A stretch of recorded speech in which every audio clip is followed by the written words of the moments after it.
doing? Hope you're all having a wonderful evening. We have an alarmist title tonight. It's very terrifying. Delving into the darkness of Big Ag. I have some tea.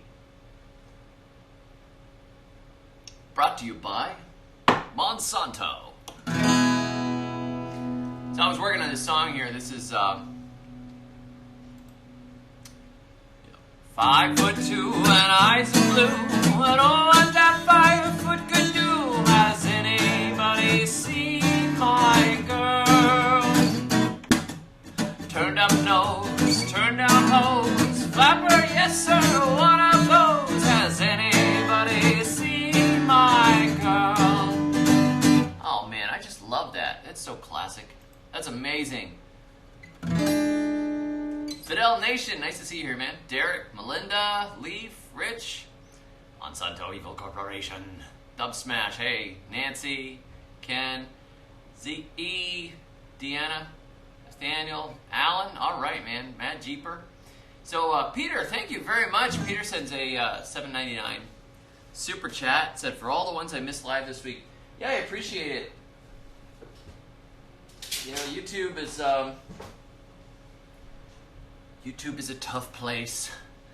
I appreciate the support, and I've been trying to make sure that I'm, can consistently do these live streams. We can get together and hang out and do the garden talk thing. So super chats are great. I also am now on unauthorized.tv.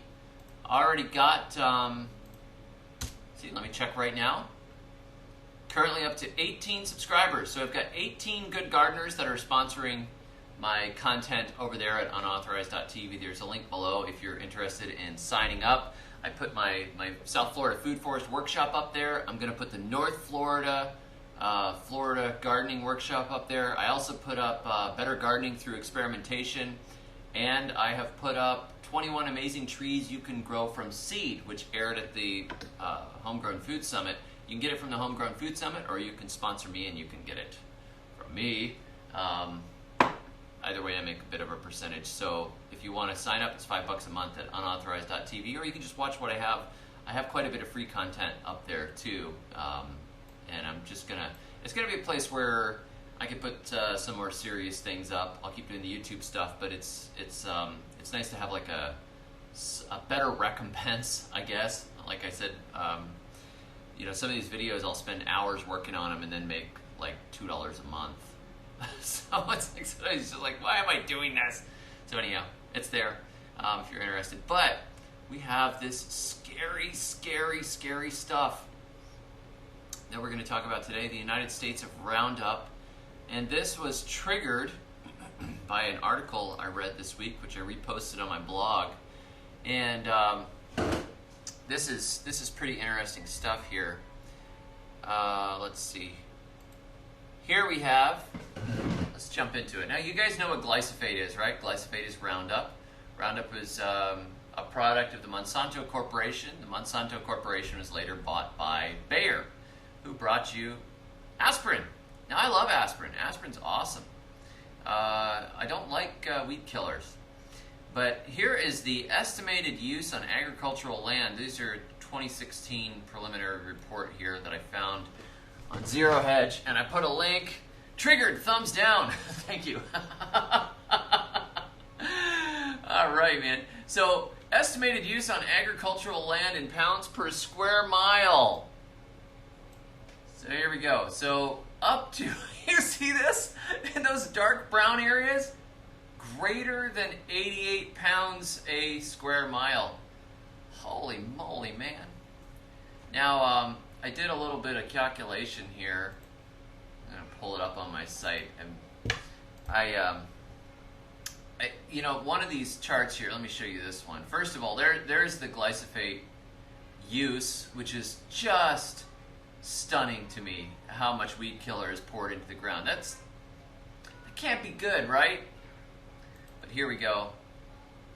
Top 20 most used pesticides. And this is estimated kilograms used of top pesticides in 2016. 131,672,984 kilograms of glyphosate used in 2016. Can you grasp those numbers? I can't grasp those numbers because they're in kilograms. So I converted it to freedom units, and that's over 289 million pounds. 289 million pounds of glyphosate in 2016. Now, it's interesting here. If you go by, let's see. I got another graphic here. I'm going to pull for you guys. Let me pull this thing 1 second. It's just stunning to me how much is actually being used. I mean, this is like terrifying levels of toxins. I mean, you think, you look at your yard and you say, well, I might have used it once or twice along the fence line, or I might have done a little bit here and there. But when you see the numbers, you go, my gosh. All right, take a look at this here. This is the states that use the most and the least pesticides in America. Now, obviously, Rhode Island is tiny, and the agricultural states are the ones that are really at the top.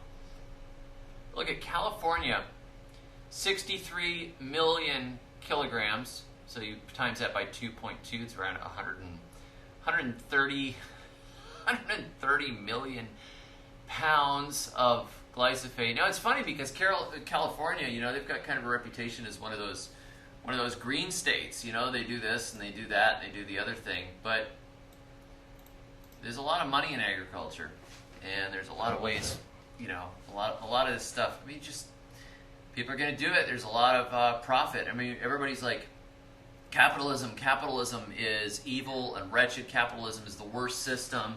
The United States is a capitalist system, and look at how everybody gets ripped off in medical care, and look at how everybody, they're just strip mining the land to make a profit, those dirty profiteers. But we don't really have capitalism in the United States.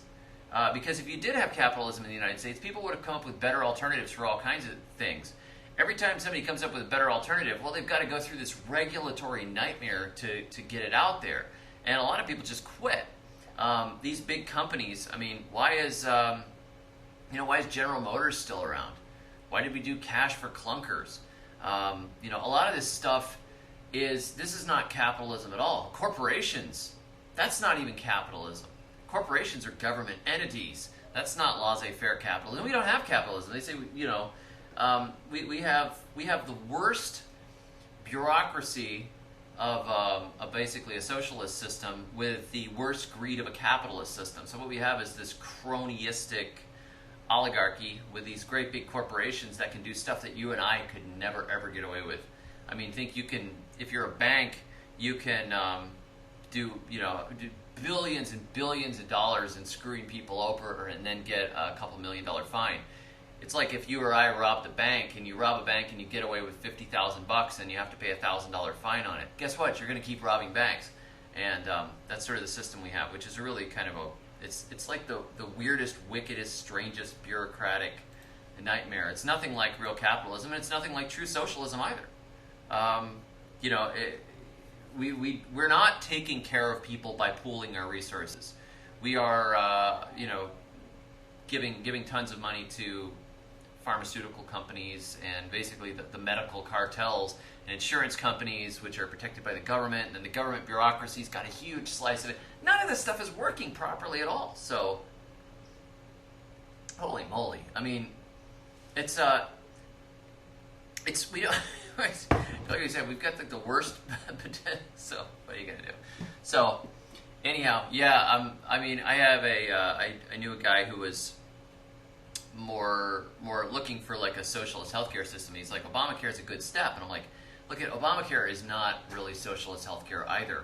It's protecting entrenched bureaucratic interests. I mean, when you pass a huge bill that nobody can read first, and that you have a whole bunch of lobbyists writing most of it afterwards, that's not real socialism either.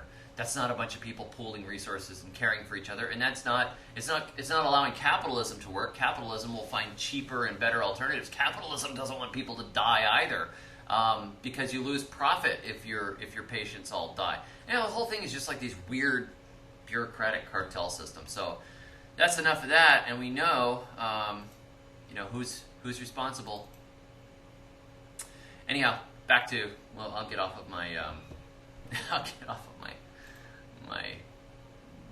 political ranting here. I don't really fit the proper political system. I'm a gardener, so. A fruitarian diet is better than Obamacare. I'm sure. I'm sure just about any diet is better than a government program. I mean, it's like apples and oranges. I don't know. All right, I wouldn't eat a fruitarian diet though, unless bacon. They can make bacon that grows on a tree. Anyhow, so we've got this massive use of glyphosate.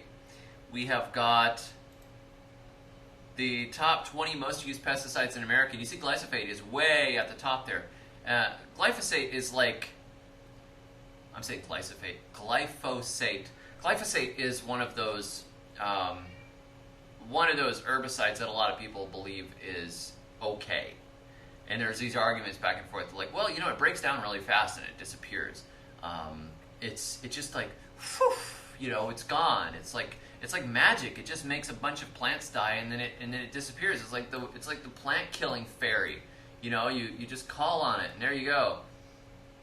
So, I actually, when I discovered how amazingly powerful weed killer was when I had a garden as a kid.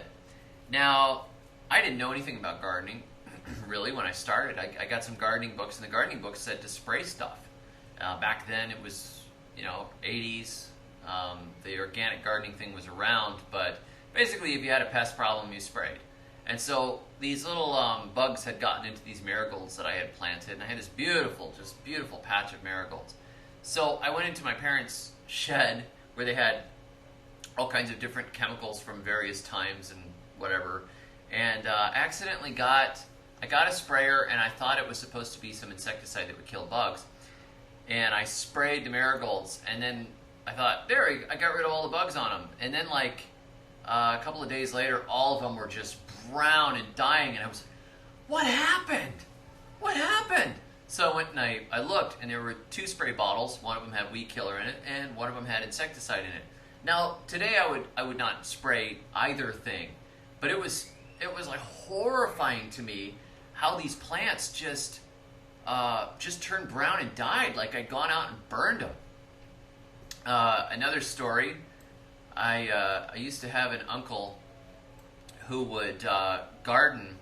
And the way he would garden is he would pick out a patch of lawn that he was going to just you know, like out in his field there, and he'd pick out a patch that he was going to garden, and he would get out the weed killer, and he would just spray the whole, like mark the area off, spray the whole thing with weed killer. So he sprayed out a rectangle, and then when it all died, he would drop a load of cow manure on it, and he would get the tiller out, and he would just turn the whole thing under.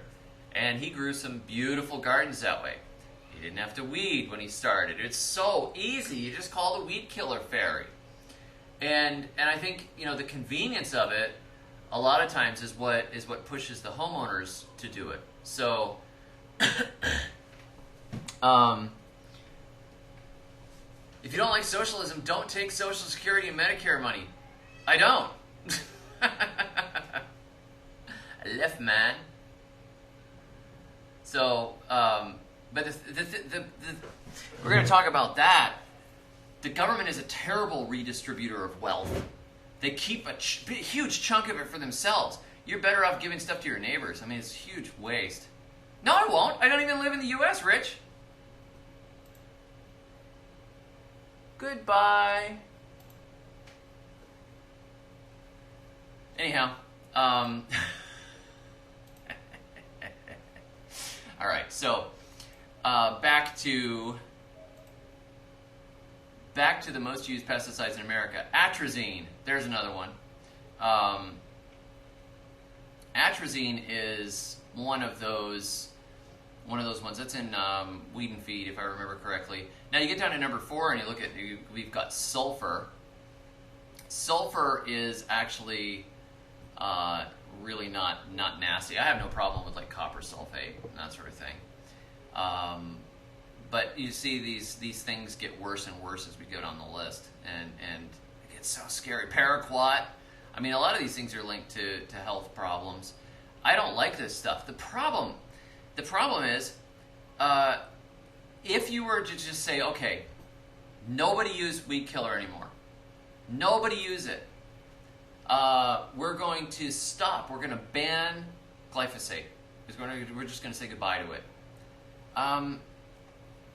Basically people would starve, because the system as we have it right now is based on chemical farming. It's based on massive weed killer use and massive chemical fertilizer use. We're tied to this wheel right now.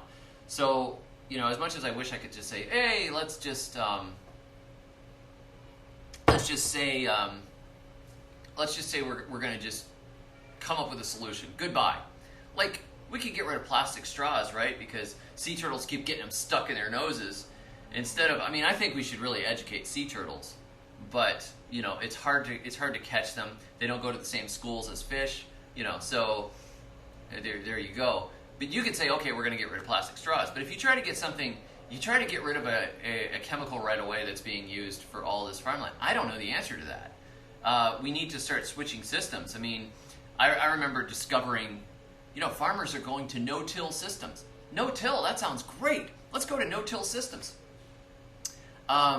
No-till systems, I found out, they're like, they have a crop, they harvest the crop, they spray the entire thing with glyphosate, and then they just like chop it down and plant into the stubble. I'm like, you're still using all this stuff.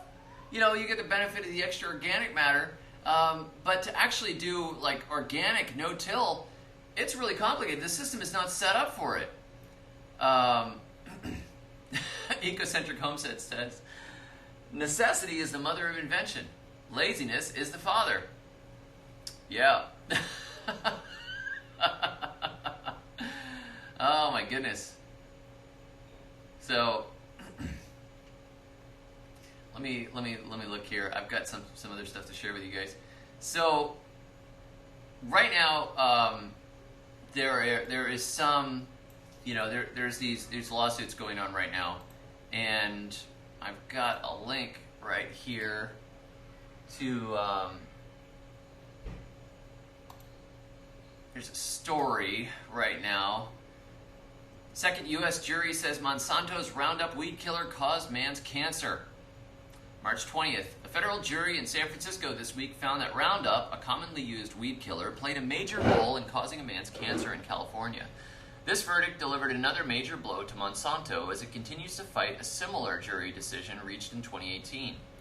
In a verdict that was announced March 19th, the jury ruled in favor of Edwin Hardeman, a 70-year-old man from Sonoma County. It was found that exposure to the herbicide Roundup was a major factor in the development of his non-Hodgkin's lymphoma. The weed killer cancer case is now going to move to the next phase, where the jury will consider if Monsanto knew and hid information about the possible harm the weed killer could cause. It will then decide whether they should award damages to Hardeman. So this is interesting stuff, and there's multiple lawsuits. This is the second one.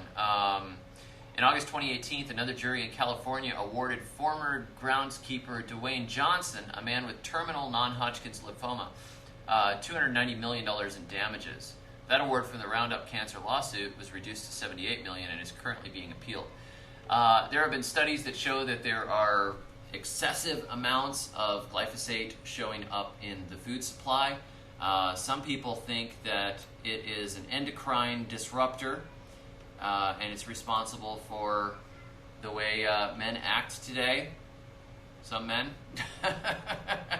So, I don't know. I don't trust it at all. Remember how big tobacco was arguing that tobacco was, maybe not addictive and maybe it doesn't really cause cancer and all these things, and everybody's like, of course it does. So, I don't know. I don't trust it at all. Basically, when you see a bunch of studies and there's a scientific consensus, I generally don't trust it because scientists are corruptible as well, and you got to kind of follow the money and say, who's making money off this? A lot of people are making money off this. They have lobbyists and all kinds of power. So I am just, It's crazy. I don't like how yeah. Matt Jeeper says, isn't it funny how the owner of Monsanto is head of the FDA? I did not know that, but there's a revolving door between regulatory industries and business that's just like back and forth, back and forth, back and forth. Like I said, it's the worst system possible, where you basically have a oligarchy, and you've got the worst of capitalism and the worst of socialism. It's ridiculous. So, you know, it's one of those things. I don't normally get on the politics of it, or get on how much I really hate the chemicals and hate weed killer and that sort of thing. I understand, you know, but sometimes it's just kind of overwhelming. Sometimes I generally just stick to the positive and say, I don't want to get into the middle of this. Now, the one thing that I have really nailed again and again and again and again, because it hit home with me, I haven't had problems with a neighbor spraying weed killer into my yard, or I haven't gotten non-Hodgkin's lymphoma or something like that where it feels really personal. But my run-in with Dow AgroSciences and the Grazon aminopyrrolid that was sprayed on a field, the cows ate it. I bought manure from this dairy. I spread the aged manure, 6 months aged manure, around my garden beds and around a bunch of perennials, blackberries, mulberries, pecan trees. I sprayed it all over the place, and tons of stuff died, and it poisoned the ground for over a year. I was still getting symptoms of twisted plant growth, and I had to rip out all kinds of blackberries I'd planted. I'd planted a full blackberry hedge along the whole front of my yard. About $300 worth of blackberries. Destroyed. All of them. And that was personal, you know, and that stuff stuck around.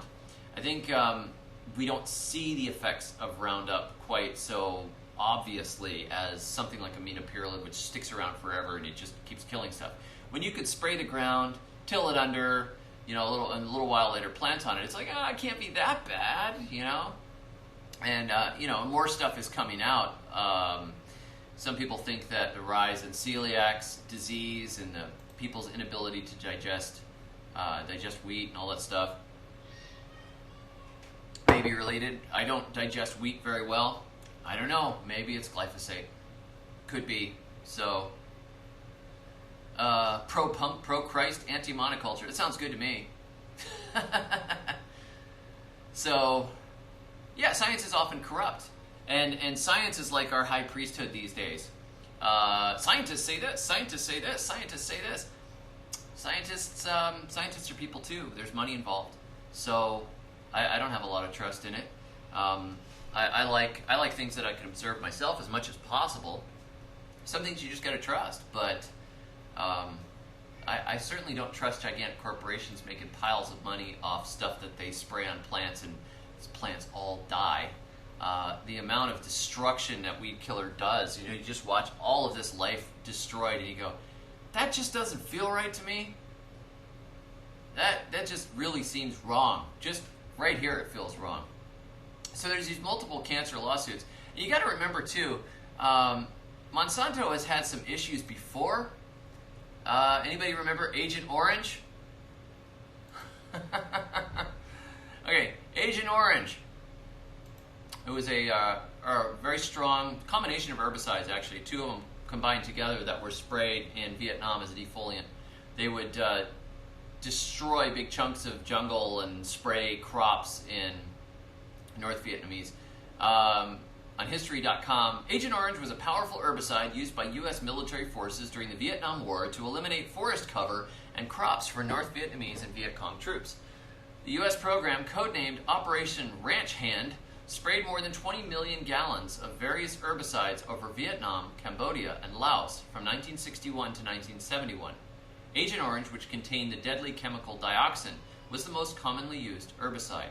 It was later proven to cause serious health issues, including cancer, birth defects, rashes, and severe psychological and neurological problems among the Vietnamese people, as well as among returning U.S. servicemen and their families.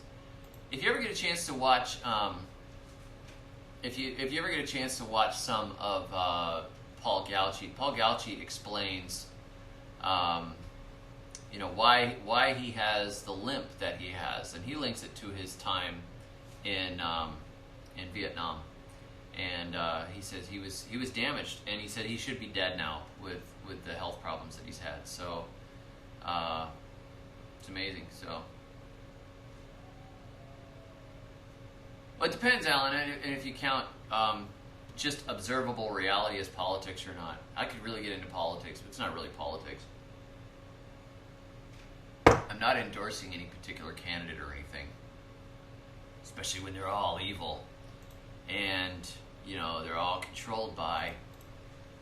So,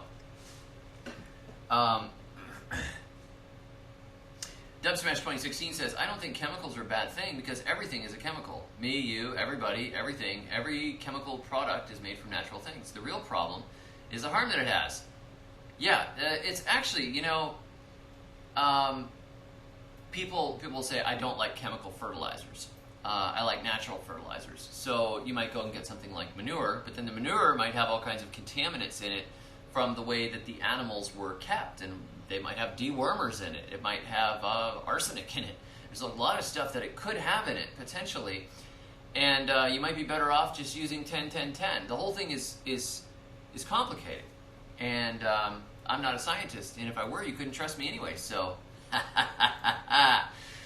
but anyhow, they had problems with Agent Orange, and so let me read what Monsanto said about Agent Orange, because Monsanto writes about it on their blog. Here we go. I should read it in a dramatic voice, like an expensive announcer. More than 40 years ago, Agent Orange was one of 15 herbicides, sorry.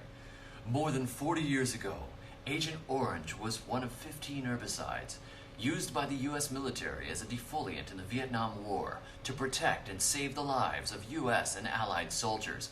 Now, I'm not a hippie, so I understand they could have, they had to maybe knock down the woods so they could see the bad guys. Okay, all right. It was a unique mixture of two common herbicides, 2,4-D and 2,4,5-T, that had been used separately in the United States since the late 1940s. So anyhow, Monsanto says, the Monsanto company has maintained responsibility for this product since we were spun off as a separate independent agricultural company in 2002. From 1965 to 1969, the former Monsanto company was one of 9 wartime government contractors who manufactured Agent Orange. The government set the specifications for making Agent Orange. Hey, we've got the best of both worlds, right? And determined when, where, and how it was used. Agent Orange was only produced for and used by the government. Great.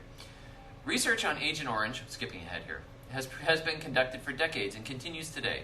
While a causal connection linking Agent Orange to chronic disease in humans has not been established, some governments have made the decision to provide certain medical benefits to veterans and their families, even though there has not been a determination that an individual's health problem was caused by Agent Orange. In addition, governments and non-governmental humanitarian organizations have increased funding of environmental and healthcare services to help address potential problems that may exist in Vietnam from the use of Agent Orange. So let's just sort of get around that as much as possible. So,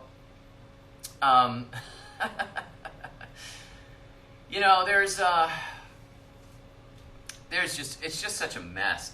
Particularly, what it feels like to me is like adjusting a pocket watch with a hammer. This is what a lot of drugs are like, for heart disease or for blood pressure. You get on one thing and you say, well, this drug saved my life, but then there are side effects associated with it, and there's other things that change because our bodies are very complicated systems. The ecosystem is a very complicated system. It's all over the place. There are interactions going on which we don't understand. I take Nassim Taleb's approach on GMOs. I don't like GMOs, not because I necessarily absolutely believe that GMOs are dangerous, but because there's a big enough of a chance that genetic manipulation could cause problems in the future or destroy the existing genetic sets that we have, that I just don't think it's worth the risk. So I tend to just take it, well, it's maybe a black swan event, but I don't really like the idea of taking the risk when we have such a complicated system. Think of how many times before we've played with systems, rabbits getting into Australia, for example. When we decided to manage Yellowstone, the wolves were killed, and that led to a huge amount of deer, which led to deforestation, which led to erosion, which led to natural species, like invasive species taking over. There's just all kinds of problems. So it's just, it is what it is, and it's very, very complicated. And I think playing with the system, instead of observing and saying, okay, what natural system already exists that we can use? What works? It's obvious that there are general cycles of life and death and growth. There is a huge amount that's going on with fungi and bacteria we don't even understand. We only have named and cultured a tiny fraction of the bacteria that are in the soil. And we don't know if we're killing them off. We don't know what we're doing to our own genetics. We don't know what's being taken up. So I would skip this stuff as much as possible, and I certainly am not going to use it in my own garden. Now, what's the answer? I don't know. I don't know what the answer is. Except you and I, we can't fight the whole system. It's too big. There's like I said, if you decided to ban glyphosate tomorrow, it's blanket ban across the United States, we might be dealing with mass starvation because the whole system right now is keyed towards it. People have to be moving away from it and going back to systems that make sense and work more with the natural order. I mean, there's some really great stuff that farmers are doing, and it's not like a lot of farmers are like setting out saying, I want to destroy the world. They're like, I gotta take care of my land, I gotta feed my family or whatever else.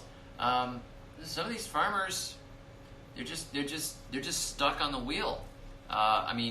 Some of us probably wish that we didn't have to burn so much electricity, or we wish that we didn't have to drive so far to get to work, or have internal combustion engines that are polluting or whatever else. There's only so much you can do. But where you can really make a difference is in your own yard and in your own gardens. You say, I'm not going to spray the fence line anymore. I am going to try and make sure that the people that are growing organically or growing local to me, I'm going to support them. Because on the local level, you can make a much bigger difference than you can. None of us can take on a gigantic corporation very effectively. It's just too big. It's too entrenched. So if you say, my yard is going to be a haven for wildlife, and my neighbor, he's got a problem. He doesn't like this and that and the other thing. He sprays or whatever. You might get a chance to talk to him. If you're keeping bees and your neighbor is spraying, you might say, look, you got to be nice about it, but you might say, look, I would love to share some honey with you. We've got some bees, and we need bees, and we've got pollinators. I said, but if you could spray, if you're going to spray, spray after it gets dark, so you're not spraying the bees that are in the air and that sort of thing. There's a lot of little things you can do, and you can be a good influence bit by bit. And I think when you own your own land and you can work on your own land, you can say, okay, this is what I can manage. I can deal with this, and I can make this a beautiful place, and I can protect the insects that are coming onto my property, the birds that are coming onto my property. I can keep the rainwater that's flowing over my property and off my property clean. I can grow food for my family that's nutrient dense and as rich as possible. I can compost all the waste coming through my house. You can do these things, and it's not like people want a virtue signal. They want to go buy like a recycled water bottle and then say, look at me, I'm saving the earth. You did something. Probably took more energy to make the water bottle, but then like your personal choices, all the regular personal choices, you live like everybody else. None of us are perfect. The whole system is busted. Everything's busted. I'm no better than anybody else. I guarantee you would be like, oh, David isn't doing this right. David isn't doing this right. And there's always something. I drank a Powerade today out of a plastic bottle. What am I going to do with it? Now I have a plastic bottle on my hand. We just killed a plastic tree.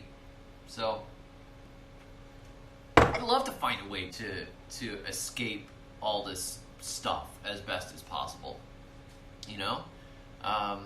But bit by bit you can make big changes.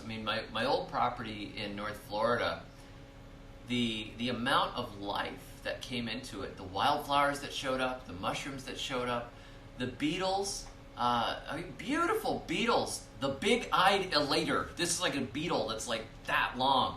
Showed up in the yard. I'd never seen one before. We had glowworms show up. We had fireflies come back. It was amazing because there weren't that many fireflies around, but more and more of them came back. Now, I wish I could have got the neighbor to take out the stupid overhead light. They paid extra to have the big overhead light there over the yard, and you pay the power company and they put the light up on the pole. That was frustrating because I know that disrupts all the night patterns of the moths and the fireflies and my pollinators, and the bees would go up and hang around it at night and get all confused. There's a lot of compromises that you have to make. Like, I can't just be like, my neighbors are afraid about security and all that kind of stuff. Bats. Raven says, bats are awesome bug control. Yeah, I love bats. It's really funny, though. There were some bats living up here in this rental house. They were living between the crack in the wall and a little edge of the wood, and they had found this little slot in there. And they were the mosquito-eating bats, and they would live in there. And every night they would fly in and out when it came to the evening. And I loved it. It was really cool. They were living up there, like right next to the front door. I was like, oh, that's so cool. Until the landlord saw it. And I begged for him to just leave those bats alone. And he's just like, I don't want those bats around the house. Like he's just like, and I was like, darn it, And so I did convince him. He was just going to like pack foam in there and just entomb the bats. And I'm like, don't do that, don't do that. I had to chase the bats out of there. I chased the bats out. I caught them when they were out in the evening, and I put like a little twig up in there and made sure there were no bats still hanging up in there. And then I packed the whole thing up with plastic bags and sealed it up with some tape so the bats couldn't get back in. But that just killed me. Man, if it was my property, I'd be like, this is great. Bats. But you can't change everybody. You don't have control over everybody, and I guarantee you there are things that you're doing that are wrong, that other people don't like. I'm a little crazy. I'm the crazy guy that saves the snake crossing the road, whereas somebody else would run it over on purpose. I didn't even kill a coral snake when it came into my food forest, and later I was thinking, maybe I took that a little too far. Somebody could have gotten bit, but then at the same time, nobody's been killed. Hardly anybody ever gets killed by coral snakes. It's like way, way low on the danger list. Moccasin's much more likely to kill you. But I don't know. If you own your own property, you take care of your own property, you may not be able to force the farmers to stop. I mean, the amount of pounds, let's just look at that again. California with 63,457,224 kilograms of glyphosate being used in 2016. That's just appalling to me. That's just astounding. I mean, just the sheer amount of poison that's pouring into the ground, killing the bacteria and killing the plants and running off into the water. It's depressing, Yes, bats can carry rabies, but they don't. They're not that dangerous. They're really not dangerous. If you see a bat that's sick, don't pick it up. I mean, they're not likely to come like flying and, flying and bite you on the neck. I would build a bat house. I just can't build it, on my landlord's property. He doesn't want any bats here. David Hardesty says, where can we get Seminole pumpkin seed in North Florida? So, if you join, look on Meetup for your any gardening group nearby. A lot of gardeners share the seeds. A bunch of people brought me Seminole pumpkin seeds. I got multiple different varieties, thanks to the talk I did in South Florida. People brought them to the North Florida talk too. It's being passed all over the place. Alan says, I hate that too, the light at night. Ruins stargazing too. Absolutely. We were way out in the country. Beautiful stars. Oh, I hated it. I just hated it. I would go to the other side of the house and try to watch the stars, but then the neighbors had this pole over their pool, and it was terrible. Lights at night. Let's see what we got here. Bats poop a lot. Yes, they do, which is excellent. It's excellent fertilizer.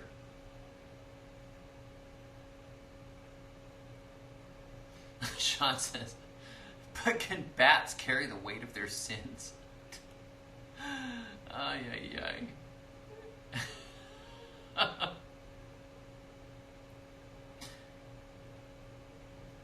Steve says, and there's also the road salt they use when they could be using a type of salt from beets. Yeah, I've heard there's like an antifreeze salt in beets. That's cool. Brian says, David, do you know or heard about Dr. Sebi? Or Sebi? I'm not sure. No, I haven't. Yeah, I might have rabies. Probably this topic. I start foaming at the mouth, man. So,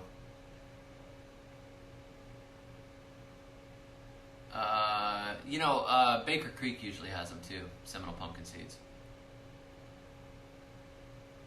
Let's see. Leaf says, I have a box of back guano from Down to Earth. I love you guys. A box of back guano. Yes. I have a box of back guano. Oh, it's awesome. I was going to show you something else here. New studies reveal damaging effects of glyphosate. You know what? I am done with this. I don't want to talk about it anymore. We can do great things on our own land.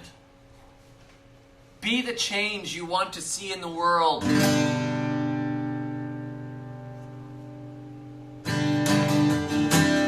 the change you want to see in the world. Don't spray weed killers on every boy and girl.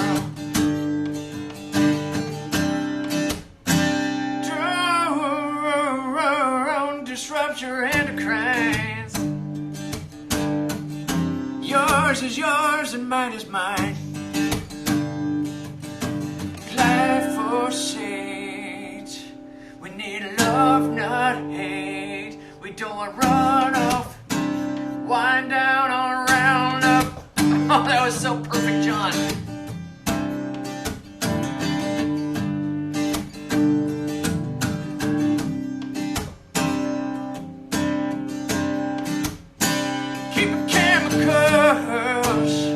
And help the world. Stop spraying RoundUp on every boy and girl. You'll turn them into weirdos. You'll make them sick. You'll turn every green plant into a stick. You know, good alternatives to RoundUp. You can get industrial strength vinegar and spray that. That'll kill some stuff. Though, I prefer to put down some cardboard and cover it over with some mulch. Throw down some water hyacinth, that sort of stuff. Let it all rot together. Do the lasagna gardening thing like I did at the Homegrown Food Summit. Fantastic. Makes great soil. Gets rid of the weeds underneath. Another thing you could do is get one of those weed dragging torches. It runs on propane. Those things are awesome. You could probably make your own biogas digester to run the thing, you know? Pump up, fill up the tanks with it, and then go around and torch the weeds. Those things are so much fun. You just burn them down over and over again.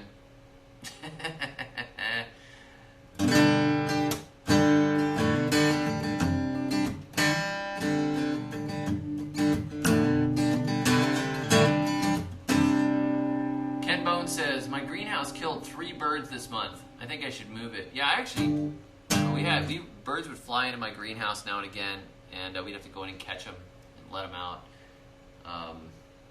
It was kind of cool. I caught a little bird in my hand. It was like, they're so tiny, they're so cute, you know? Never get that close to a songbird, but it got tired out in there and was just like, got him, took him out. It was really cool. Very happy to be out. I think the answer is probably education. We need to educate the birds about the danger of greenhouses.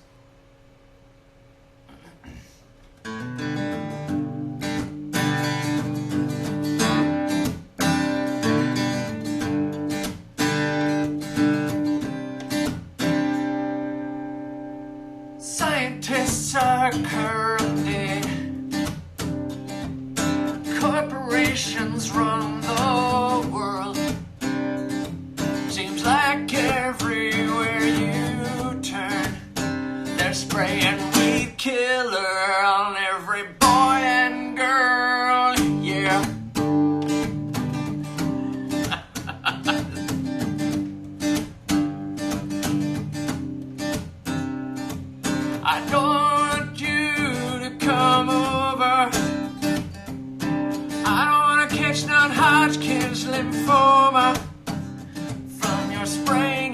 your toxins and your glyphosate. We need more love, we gotta put away the hate. Kind of getting hippie-ish here.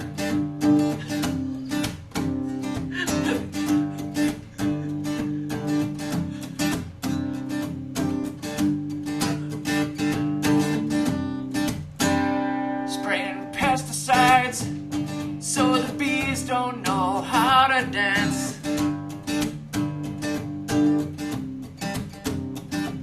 A big tank on your back line, leaking 2,4-D into your pants. That's good. Gonna get cancer.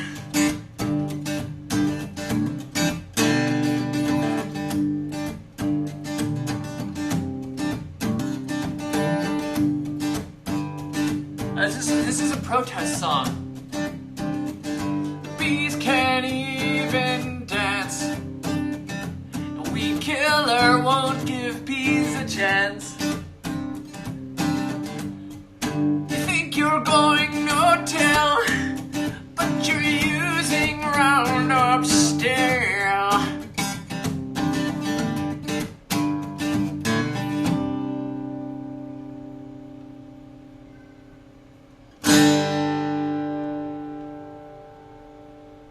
Man, so amazing.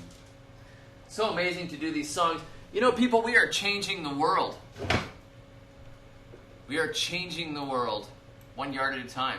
Seriously, changing the world. You know, bit by bit, a little patchwork of people that are not. They're just not gonna do it. I'm not gonna spray that stuff. I'm not gonna do it. People are waking up. A lot of people know you're not supposed to do it. There's many problems. There's too many problems for us to fix. We could get in political fights all night long, but really, if you take the space that you have, you know, hey, private property, you've got private property, use your private property. Start there. You know, people come from all over the place to see my food forest projects. I was not satisfied with my food forest projects. I wish they looked better. I wish I had done more. I wish it was more complicated. I wish I had more interactions going on. I wish I had more mushrooms, more fungi, more mulch. You know, I wish I had not made mistakes. I wish I had cut down when I took down some of the oaks because they were rotten inside and I was afraid they were going to fall on the kids. I wish that I had composted all of it. I burned it the first time because it was like, this is too much stuff, and I burned it. And later I was like, why did I burn those? Because I was lazy. And I wasn't thinking. You know, over the years, hopefully I think a little better every year. And you guys, you know, you all know. I mean, you don't even need to buy fertilizers. You can make fertilizers from stuff other people throw away. Caribbean Fish Market I think it was in Summerfield, Florida. My friend Rick used to just pick up the guts from there and bring me buckets of guts, and I made my own rotten fish emulsion fertilizer. It was awesome. So, you know.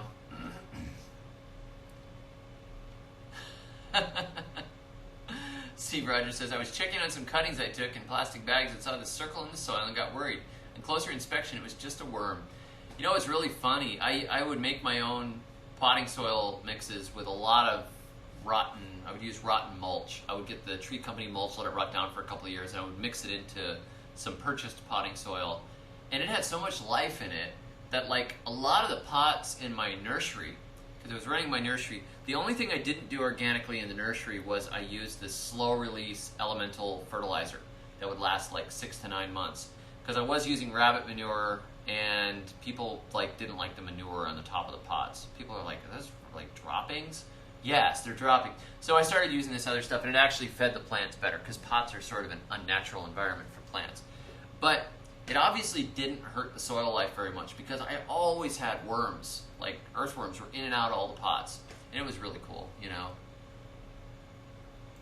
The glowworms,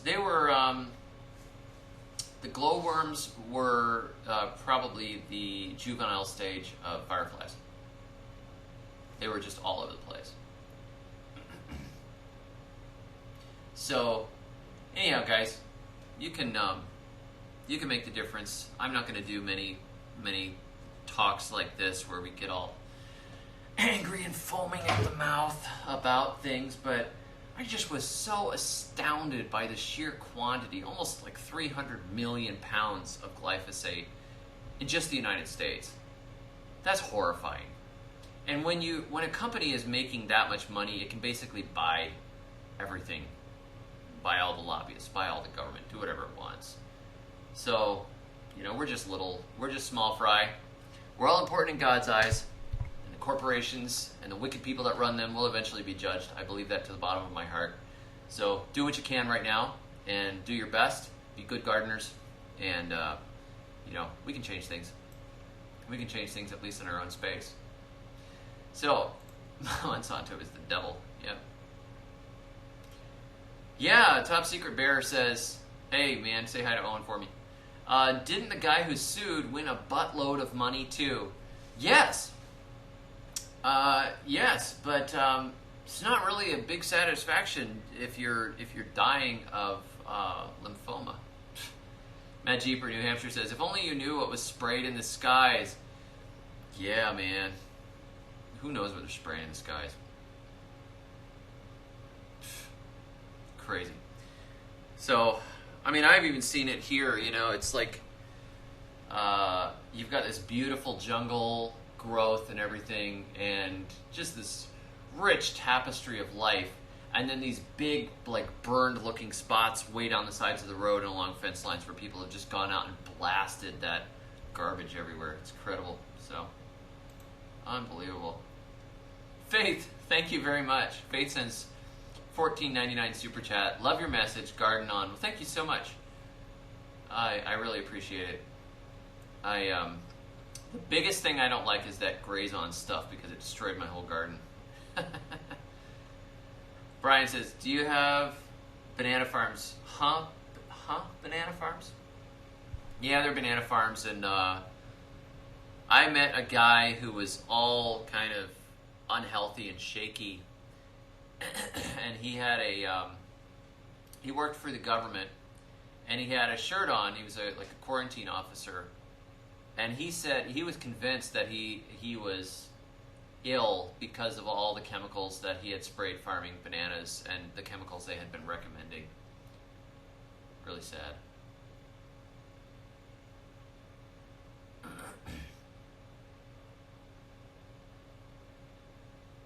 Leaf says, hopefully Ferry Morse can get away from Monsanto. I remember seeing their seeds in my early days. Yeah, Ferry Morse, I don't know, I don't think, you're not likely to get the genetically modified stuff from the seed companies. You're not even likely to see Gen Mod seeds in the store. You will see highly bred seeds and hybrid seeds, but those are not the same. Those are natural selection. They're not injected genes. I think Ferry Morse is on the list of non-GMO. Sean says, hey, Davey G, my Mo?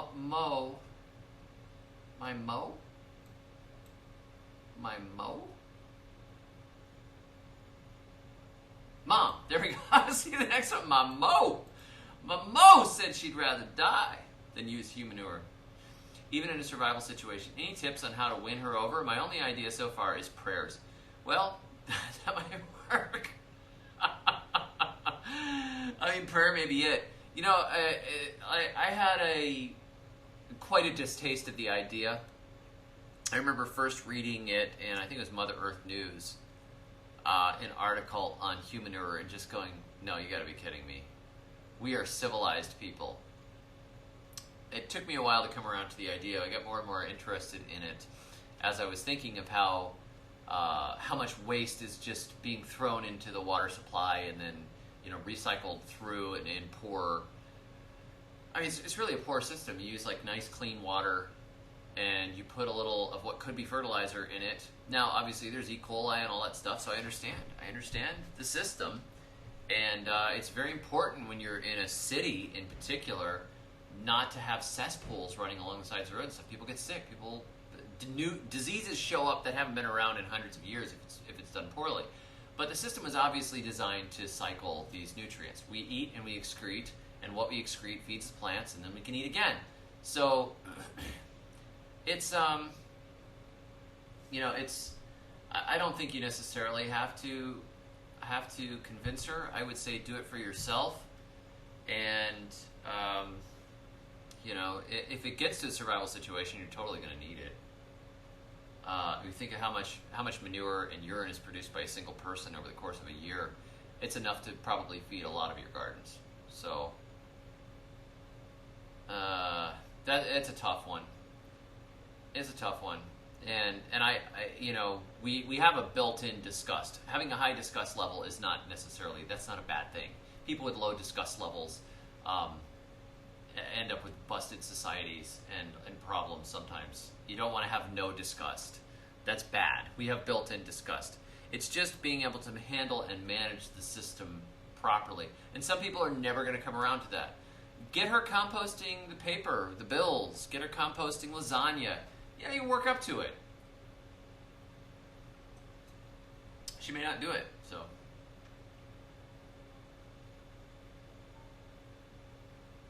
Shadowrunner Radio. Rogan's up, everyone. Rogan the thumb. That's nice. Oh, you guys. Alan Turpin says, unless you direct deposit, there's a container to clean. Yeah, the bucket system is very flawed. I'm going to be building a better system. Actually, I got power. I have power at the property today. I went over, I saw that they ran the power line. I actually have power now, which is amazing. So I have water and power, and I am going to start building, guys. I'm going to start building on the land. I cannot believe it. I'm so psyched. I'm going to start by building a shed. That'll be my practice. And then I have a place to store tools and things while I start to move towards building other stuff. So it's really exciting. So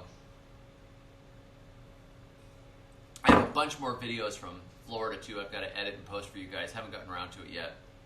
I've got a big bed of yams that I planted that I need to dig up. A bunch of varieties. I want to do a video on that because it's really cool breaking them out of the ground and seeing how big they are. I mean, I think it's awesome. I don't know. I'll probably get like 1,000 views, and it will never go any farther than that because people are like, okay, he's just digging up roots. But for me, I find digging roots is like treasure hunting. Really love it. So it's going to be fun. I want to film that, and then when I build a shed, I'll film that too. Yeah, I'll put some building. I'll put some more in-depth stuff on the unauthorized channel if you want to sign up for unauthorized. The subscription is $5 a month, and I'm gonna put like my big full length, like 45-minute demonstrations and all that sort of stuff. There's a link below. And then YouTube just doesn't pay enough per video most of the time to really be worth it for how much work I put into it. It's just kind of like, you know, I like doing it, and I like all of you guys, and it's just worth doing. I mean, I would do better if I just like did 1-minute videos on my phone and I didn't edit, you know. But sometimes I just like things to look really good, and I have a lot of fun with some of my editing. But I'm gonna try and put a little more effort into. We'll have a subscription thing, so instead of saying go to Patreon, go to PayPal and send me a tip, that's great. But I like that I'm gonna be able to provide some really valuable stuff, and if I get enough subscribers, man, I'll just like produce serious stuff. Like I'll do full-on multi-part how to, you know, like gardens through an entire year, that kind of thing. I think that would be a lot of fun. A lot of fun to do. It's just, I don't have the time for it right now, but if the budget was there, I would find the time, so. Oh, thank you. Constantina sends a $5 super chat. Much appreciated. Glad you're here. Hey, if you want to cover the David the Good song, if you want to write a David the Good song, I'll run it in my videos. This goes for anybody, too, but there's that song, I went to see David the Good, you know. I went to see David the Good, listened to Portishead, and drank spiced rum. I'm thinking of like open sourcing. I'll write the chords and write the lyrics out and just give it to you guys, and you guys can cover it, and I'll just like run different covers at the end of my videos. I think that would be just totally really fun, especially if we have, you know, like Constantina, I think you're a very good piano player. I have a friend who's a harp player. Like we have a barbershop quartet, a punk version, whatever. I mean, wouldn't that be so cool? Hey, Constantina says, have yourself a pumpkin spice latte. That's great. All right, guys. Have a great weekend. I don't know if I'm going to get to post tomorrow or not. I'm going to go... somebody I know here, his sister has passed away, and he has some family land where they have some of their graves, and he wants to go and clean it up. And I said, yeah, I'll come out and I'll bring my machete, and we'll just do some clearing. So I'm going to be doing that tomorrow. So I don't think I'm going to actually get it to do. I have some editing I want to do in post, but I don't think I'm going to get around to it. So I've also got my mom here visiting right now. I should see if I can get her on the stream one of these nights. It'd be awesome. What are the chords for Pumpkin Spice? John Kohler could sing my... Hey guys, this is John from GrowingYourGreens.com. Right now I'm going to sing a song for David the Good. I went to see David, found out he wasn't a fruitarian, and that made me cry. No, I don't know.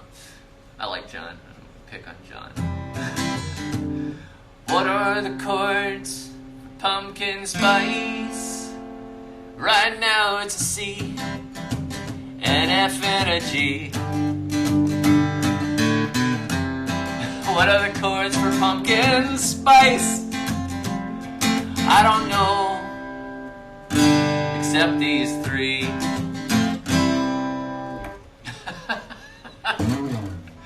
Alright guys, so I probably won't do a live stream tomorrow, but I will see you guys on Monday when we do Goodstream number 33, which incidentally is the top you can get in the Freemasons. So, see you next time. Appreciate you guys. And until then, God bless. May your thumbs always be green.